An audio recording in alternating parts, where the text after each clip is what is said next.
Yes, I apologize. I was setting up something and I thought that the network is not good. So please come, invite friends, invite all, invite friends, and please come live. Thank you. I love you. That's why I'm tagging you. And I know that you also love the gospel. So please.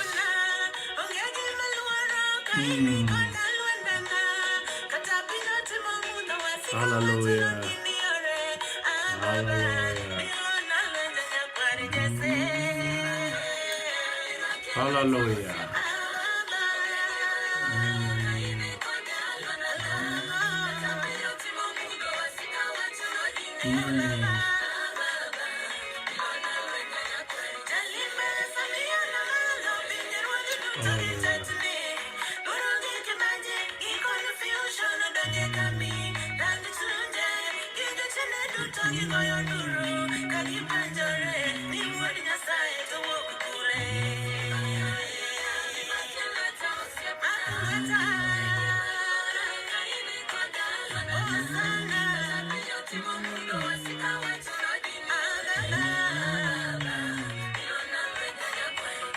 Hallelujah. Please confirm to me about the sound. Confirm to me because I just want to kick off. Hallelujah. Thank you for coming, those who are coming.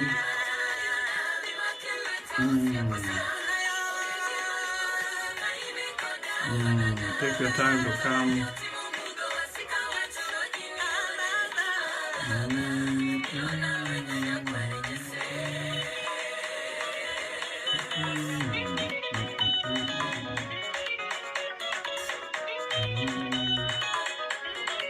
Yes, Janice Chalice, thank you, dear, for coming. I welcome you to this forum. God bless you. Hey,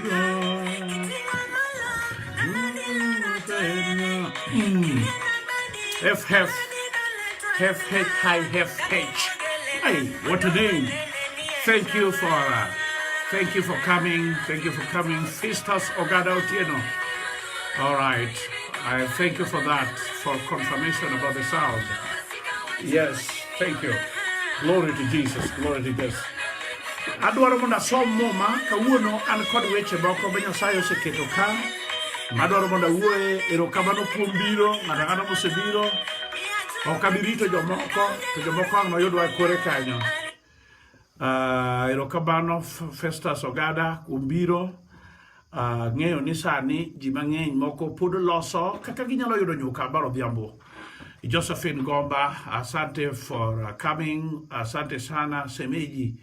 Nimekuona na nimefurahi sana kukuona hapa. Yes, erokamano kuom biro.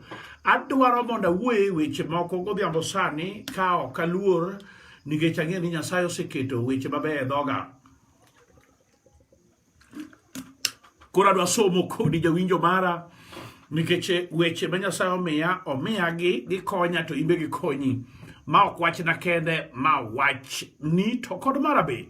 Nyasaye otimo maber. Erokamano adwaro monda somie e kitabu miluongo ni Jokorintho mokwongo sula 10. An Paulo awuon ahombo kuom muolo gi ng'wono mar Kristo, an mobedo mamuol ka an kodu, to kaonge kindu to abedonu mager. Asayou ni ka an kodu kik umi abed mager, kata aparo ni timo gero, kanyiso ni amon gi jomoko maparo ni wawuotho kuom ringruok. Namba 3, nikech kata obedo ni wawuotho e ringruok, ok waked kaka ringruok dwaro, nikech gilwenje mwakedogo ok gin mag ringruok, to kuom Nyasaye gin gi teko mamuko ut lweny, kawaketho mbaka kod gik moko ma ting'ore malo mamon kod ng'eyo Nyasaye, kendo kwakelo paro duto e twech mondo owinj Kristo. wawe gi kanyo erokamano duong' gi pak gi loyo gi nyalo gi teko odog Yesu. Adwa wuoyo kuom gimiluongo ni iting'o gige lweny mage kidhigo e lweny, nikech lweny wan gi lwenje mopogore ta iye lwenje ariyo ebongere piny ka. Nitie lweny miluongo ni mar roho to kod lweny miluongo ni mar ringruok. Lwenje ringruok to kod lwenje roho. To Paulo osedagi mowacho ni wan lweny mwakedogo ok en mar ringruok, tieni ok en mar remo kod ringruok, to en mar chuny. Emomiyo adwaro mondo apenji ni to iting'o gik mage midhigo e lweny kata michungo e lweny.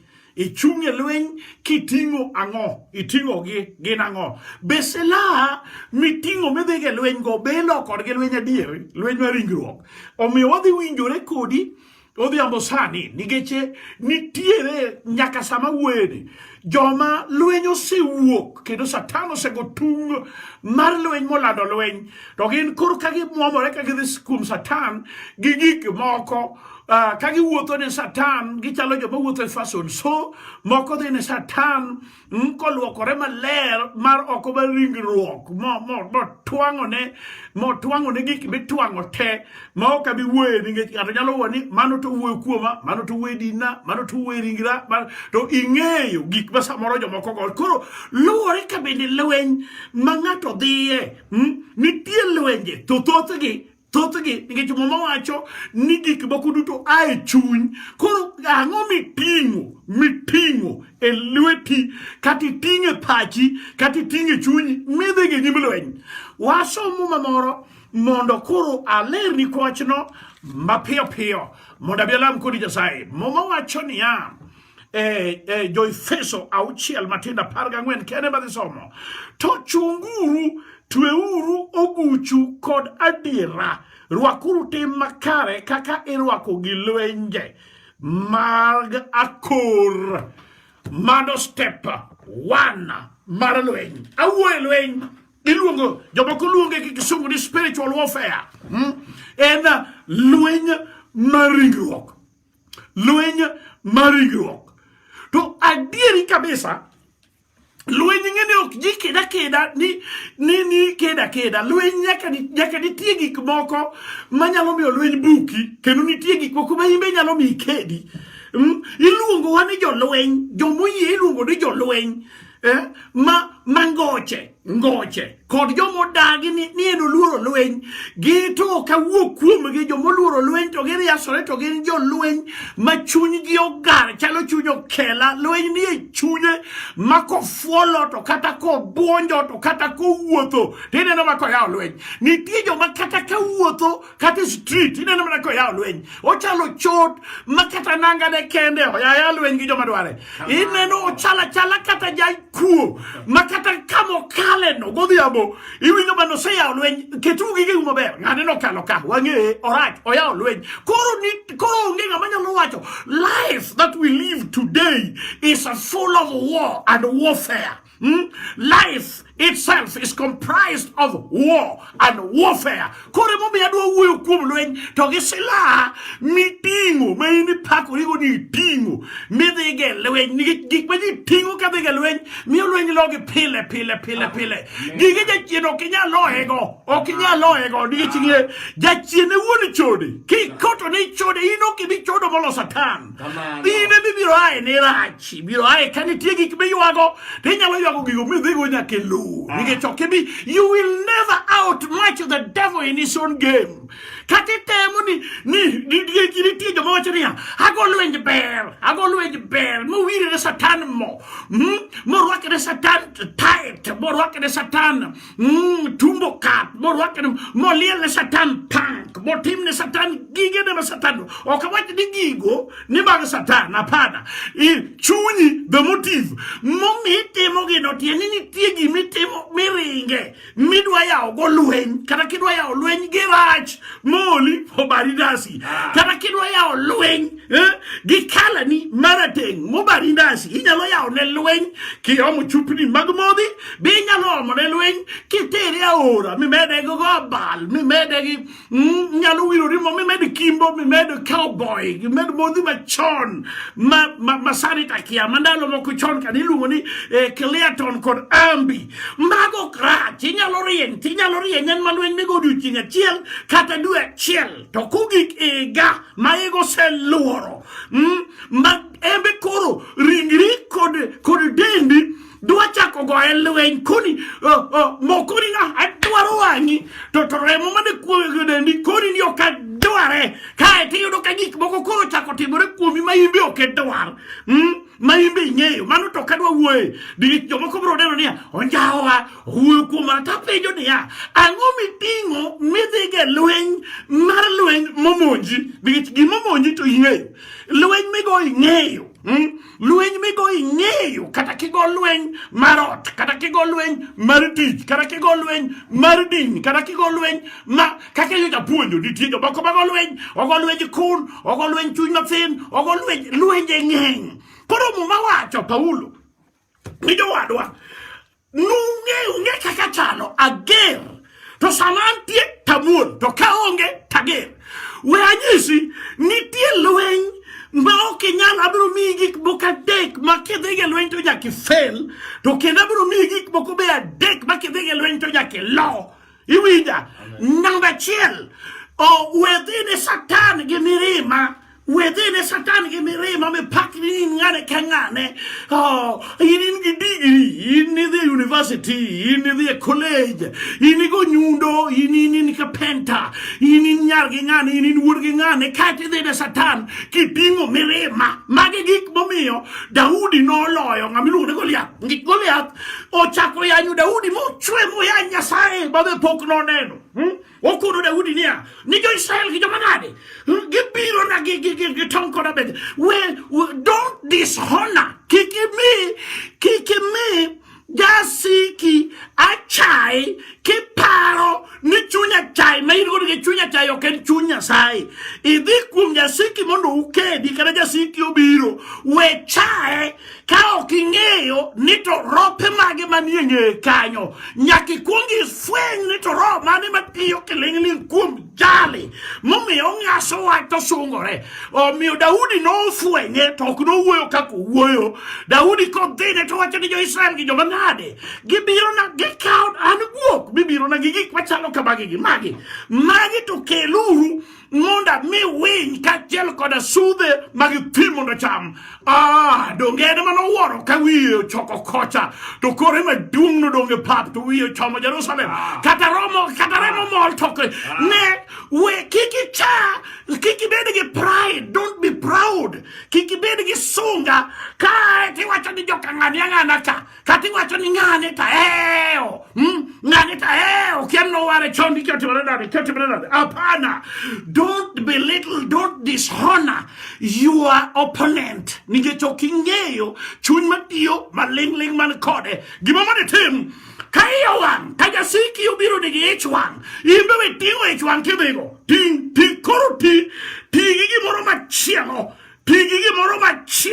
ibiro neno ka Nyasaye ibiro lo lweny omiyo Daudi nogo Goliath dafrao gi kita mabe Goliath neno kanyo pile mama wacho ni nokawo kiti abich kodhi e holo odhi okawo kiti abich holo en kar ng'ado paro ng'ama paro tamo mawacho niya I'm in the valley of decision kama gike ni ok anyal paro to Nyasaye biro miyi grace Nyasaye biro miyi ng'uono to kawo miyi ng'uono mikwanyo no to kata en gimo cha to mumanya kado chop kare ni Jehova tiyo gi gik manyap kukuodogo wi gik matek ng'ato gona ni amena duong' the pack Lord of this omiyo nokawo kiti abich maulo ng'uono namba mar ng'uono aneno ka nyaka yembe te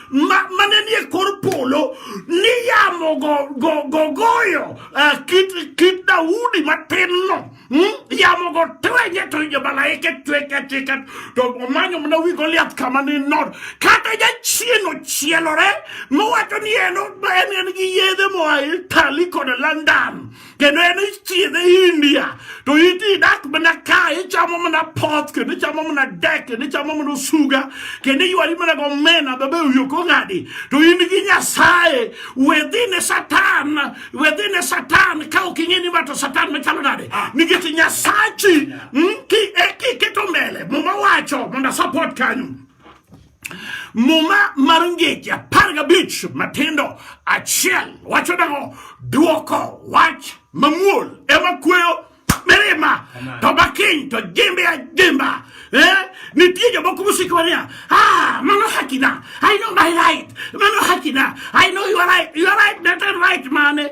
mitonga ngangiji maoki bed compost bed mentally bed ngat bariek mondi lolo enye no mondo Nyasaye otingre malo to inidogo pin apako Yesu Kristo koro lweny okidhie gimirima we tingo silaha mar anga kidhige lweny biwinja we kao silaha mar anga kidhige lweny ni tiyo gi filosofi mar jopiny nowacho ni dawa ya moto ni moto onge dawa ya moto minyalo bedo moto mach ok neg mach nego mana gi pi mach mane nego mach kata kekore na dieri ni dawa ya moto ni moto kano dwara dongo yuda ija chieng miyudi ni bed ng'ato makodwa tok yude ningichi punde buon luanda kama Yesu nitie irumo wacho nade kama kidake odi irumo wacho nade wat mana manu penyi batene ni dhogi wuoyo de katapraita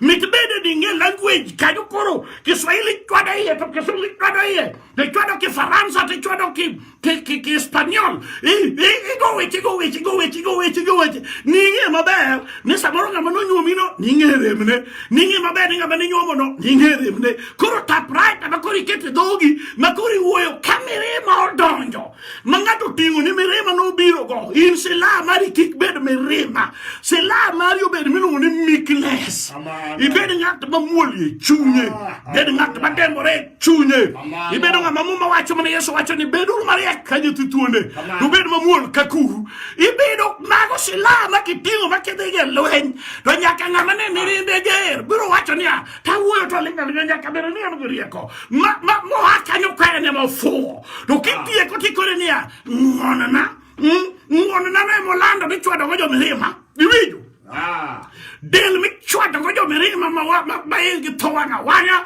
ma iye wang mol balokre chuk en ng'wonona nikech kiwacho niya wena ng'wona asai anang'i an ng'wonona kaka ing'e maler e chunyi ni to en wrong to in right isemiye kiboko ichwade kisembe gi wach mar ng'wona nikech you are meek in your heart mane momiyo Nyasaye nohero Musa nikech owacho ni onge ng'ama meek moloyo jatichne ma Musa onge ng'ama chunye ne dambore moloyo jatichne ma Musa tok ni Musa rieko nowang' nitie kama iye nowang' to kata kamano noketo iti ongech moneno niya gimarum owadwa otimo gi jogi mar loso gimoro machielo ni ma to chal gi Nyasaye manwang'eyo manogolowa piny Misri ma ok Nyasaye mananeno mar timcha omiyo nodok chien omiyo Nyasaye nochako chaka kode kendo kare duogi kendo Nyasaye ma ok yie to wuoyo gi ji kanye mano chako goye mbaka kod Musa maratiro makori duonge weche makoro wasomo nyaka kawuono gi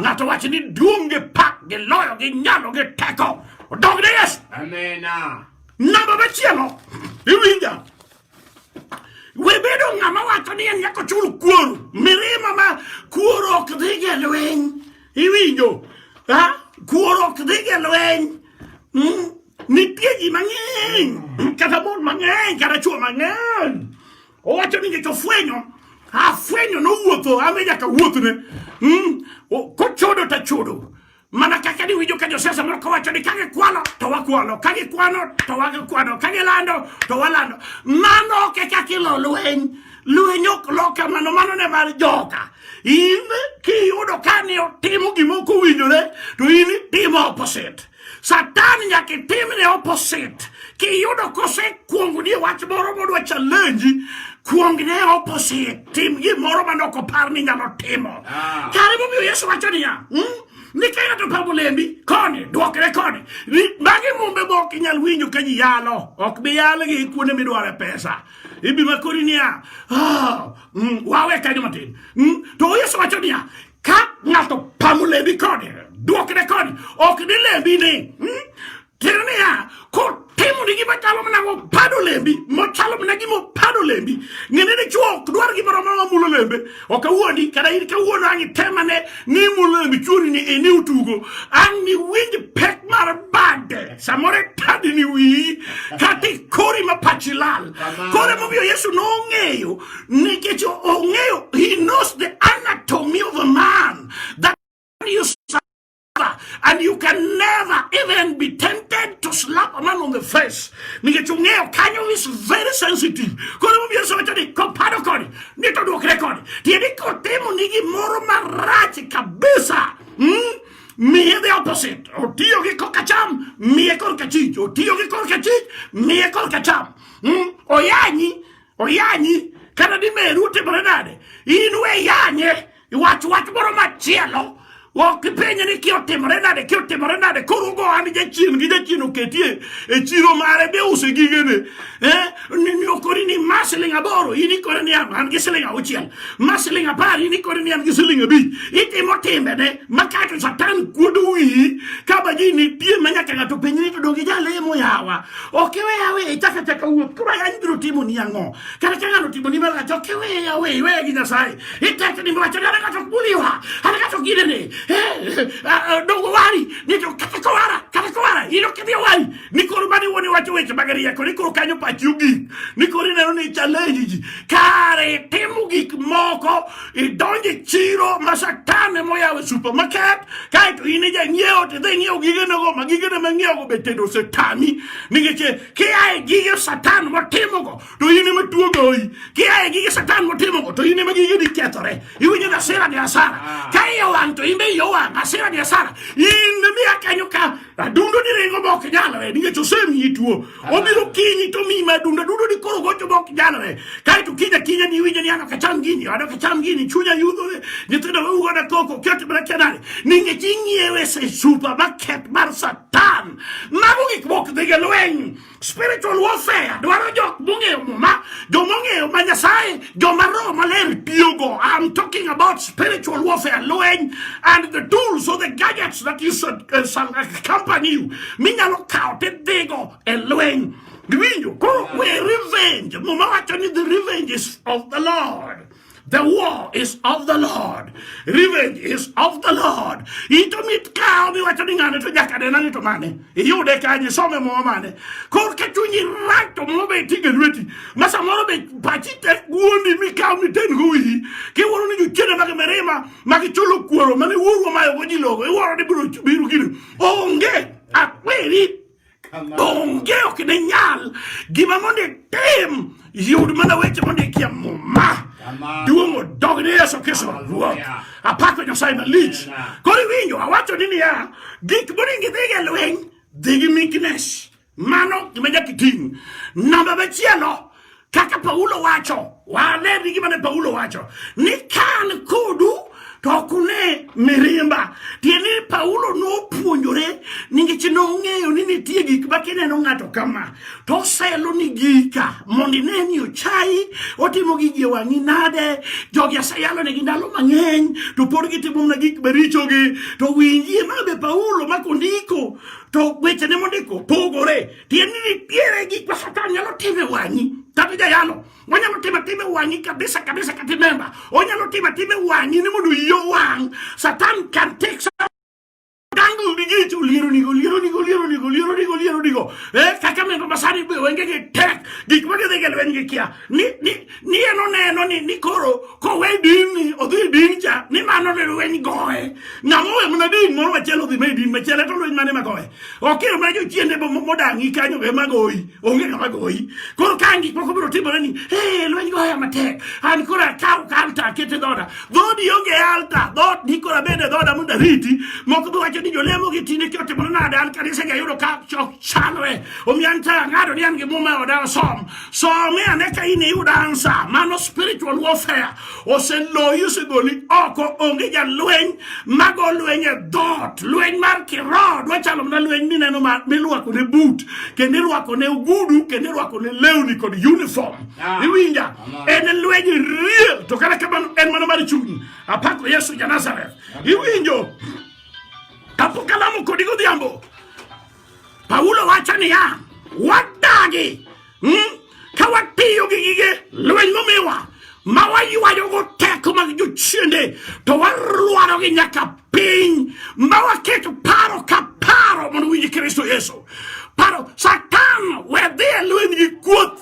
Wedea lwen gikuot. Wedea lwen gikuot. Giweche bisolo magiji. O che bi luaro go luce Satan kato inga bag Satan mego ping a watu ni gadieri nyaki kau mana weche maginya sae mane ba Satan luoro ne wa yo weche go wakelo ge ping ma waketo paro kaparo ma waketo ge twitch mono gi winju weche Kristo Yesu tue chunje karake dako ine no kachuri wanya do bedo wanga boro te no ningo bergi wengi areo tue lang chunje maneno go karake no tiegi kabe lew ni moro wako mio bedo gi ine lawo mero wako nyalo neno okune no yen to lawo nyalo neno onyiso ala megoyo lawo mero wako nyalo nyiso ala megoyo tieni kanin gi wengi areo to lawo no koru nyiso ningi wengi adek wanya chielo uso gik mag Satan wengi ni areo to neno kame koro kia kien to jingi timore nade chal nade usul gige Satan nitie gik mikalo kidi kuomi kanyo te kiani mago gige Satan ma Satan oketo modalo identify igo okawuoni nitie jo muar mang'eny makawuono makao gige Satan gikete dendegi ma ok ging'eyo languages magigo wacho okawuoni languages magigo wacho bakana kata mano ber ma japiny to nyakang no ng'iyo diriyo ne nduguni ne dadani ninge gige Satan lo koren gi wenge adek wanga chiel mauso ka Satan wenge ariyo to neno ka kodhi iwinjo kanyo maber koro wakao gik moko nyaka paro pulling down the strongholds of the devil, bringing into captivity everything to hear Christ. Our warfare is not carnal, but mighty to the pulling down. Get back. Gigelwen go pack. Gilon bomb manogolo Saddam Hussein bur. Get pack. Gilon nuclear con atomic. Gigelwen mawanego. Pack. Get pack. Gino magimi yongato wachania. Owara aero Yesu kanyo jodi noktopie. Mimi nyamana niyo aero Yesu kaka jawar do di chunya. Ogik bara do di chunya kanyo to poko donyo na kayo. Mo bede bedroom mari chunya. Keno poko me sitting room mari chunya ka bedroom mari chunya. Gini waro mari do di chunya. Gini waro kuno ne kaka. Ok warok original ma this straight manya signigo wiri warok makaka as my personal savior as not my savior as my personal savior, which means need another savior. He got the war, the spiritual war ma inigo in another savior which looks like Jesus but not Jesus Christ, the Son of the living God. I will call you diambo. Udiambo kachingo miyo wangi. Jo maonge gigelo en mudoko kau. Adwa miyo kifundi. Adwa miyo kifungu.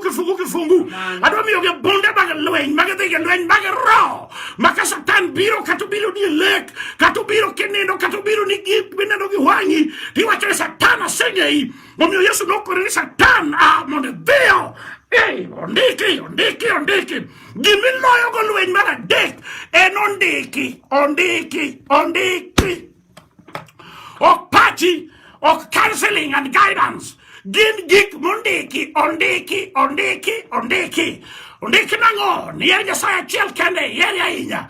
Ondiki nango, luor meru gi wuoru mondo dalu ni omedore. Iwinjo, joma kia ndiko negi kun mane giwe wuona gi mandalo corona gi kata wuon jo kogod gi sime nikech gikia gi gelwen mirima gin go kuone ma gin go tiego emomiyo gisega go oyala mokinyalo ndiki nango iluol beru ndiki nango ha minya sai duong onde gige lwen ng'eny abiro pango gi kiny kata rucha kindo na yal gi kisungu to rucha na pangi di gige lwen moni gibedgo makaini go to nyaki lo lwen